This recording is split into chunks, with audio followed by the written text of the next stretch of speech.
আসসালামু আলাইকুম ওরহমতুল্লাহি ওবরাকাতু। এক বধির ছেলের অলৌকিক কুরআন শিক্ষা।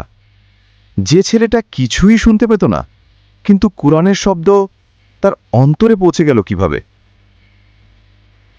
রাতের শহরগুলো যতই ব্যস্ত হোক, কিছু গল্প আছে যেগুলো নিঃশব্দেই মানুষের হৃদয় বদলে দেয়। আর এই গল্পটা একজন বধির ছেলের কুরআন শেখার বিস্ময়কর যাত্রা ঠিক তেমনই। শহরটির নাম ইস্তাম্বুল। বোসফোরাসের হাওয়া বইছিল, কিন্তু সে হাওয়া কোনোদিনও ছুতে পারেনি 12 বছরের বধির ছেলেটি ইয়াহিয়াকে। জন্মের পর থেকেই সে শুনতে পেত না। ডাক্তাররা স্পষ্ট বলেছিল, এই ছেলে কখনো শব্দ বুঝবে না, ভাষা শেখাও কঠিন হবে। মা বাবার কষ্টের শেষ ছিল না। তারা একটাই স্বপ্ন দেখেছিল, যদিও ছেলে বধির, তবু সে যেন অন্তত কুরআন শেখে, আল্লাহর কথা স্পর্শ করতে পারে। কিন্তু সবাই হাসত। বধির ছেলে কুরআন শিখবে? অসম্ভব। অসম্ভব শব্দটা ইয়াহিয়ার মা কখনো মানেননি। প্রথম অলৌকিক দরজা খুলল যেদিন একদিন মসজিদের ইমাম খবর পেলেন ইয়াহিয়ার পরিবারের কষ্টের কথা। তিনি ছেলেটির সাথে দেখা করতে এলেন। ইয়াহিয়া তাকিয়ে থাকত, কিন্তু কোনো শব্দ বুঝত না। ইমাম শুধুই দেখলেন দুটি চোখে শান্ত ভরসা। ইমাম সিদ্ধান্ত নিলেন, শব্দ না শুনলে কি হয়েছে, কোরআন শব্দ নয়, কোরআন নূর। তিনি শুরু করলেন সম্পূর্ণ ভিন্ন শিক্ষা। হাতের ইশারা, ঠোঁট পড়া, অক্ষরের আকার আর মুখের মুভমেন্টের সঙ্গে আরবি তাজবিদ। ইয়াহিয়া প্রথম কয়েকদিন শুধু তাকিয়ে থাকত। তার ছোট ছোট আঙুল অক্ষরের সাথে চলত, চোখ দিয়ে সে শব্দ ধরার চেষ্টা করত। হঠাৎ একদিন অলৌকিক ঘটনা ঘটল।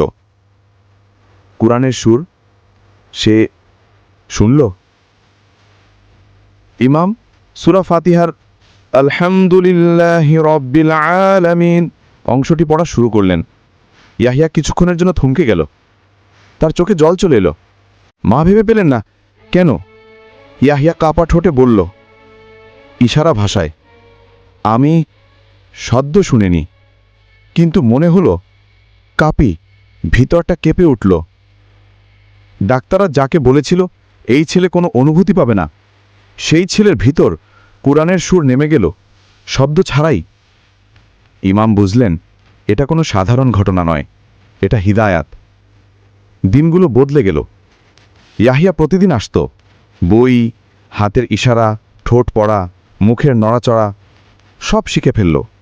একজন বধির ছেলে যেভাবে দ্রুত আরবি হরফ শিখল তা দেখে সবাই অবাক। 6 মাস পরে সে তাজবিদ সহ পুরো জুজ আম্মা মুখস্থ করল। তারপর 1 বছর পর ইয়াহিয়া সম্পূর্ণ কোরআন মুখস্থ করে ফেলল। না, সে কোনো শব্দ শুনেনি, কিন্তু প্রতিটি আয়াত তার আত্মা শুনেছে। ডাক্তাররা হতবাক। পরীক্ষা করে ডাক্তার বলল, এই ছেলে যেভাবে ঠোঁট পড়ে, যেভাবে শব্দের ভাইব্রেশন বুঝে, সেটা বিজ্ঞান দিয়ে ব্যাখ্যা করা যায় না। যেন শব্দ ছাড়াই সে অনুভব করে কুরআনের তাল। অলৌকিক কি? হ্যাঁ, কারণ যারা শুনতে পায় তারা শুধু কানে শোনে, কিন্তু ইয়াহিয়া শুনেছে হৃদয়ে। একদিন ইস্তাম্বুলের বড় এক মসজিদে তাকে দাওয়াত দেয়া হলো। একজন বধির হাফেজ। মানুষ ভাবতে পারছিল না। ইয়াহিয়া মাইকে দাঁড়ালো। তার শিক্ষক আয়াত বলে দিলেন বোর্ডে। সে ঠোঁট দেখে নিল কিছুক্ষণের জন্য, তারপর শুরু করল একটা এমন সুর, এমন হৃদয় ভরা তেলাওয়াত, যা শুনে মসজিদের শত শত মানুষ কান্নায় ভেঙে পড়ল। যে ছেলে কোনোদিন শব্দ শুনেনি, সে মানুষের হৃদয় শব্দ রেখে গেল। এই গল্প আমাদের কি শেখায়? কোরআন শোনার জন্য কান লাগে না, কোরআন বোঝার জন্য ভাষাও লাগে না। লাগে শুধু একটি পবিত্র, আগ্রহী, আল্লাহমুখী হৃদয়। যিনি শোনাতে চান তিনি অসম্ভবকে সম্ভব করে দেন।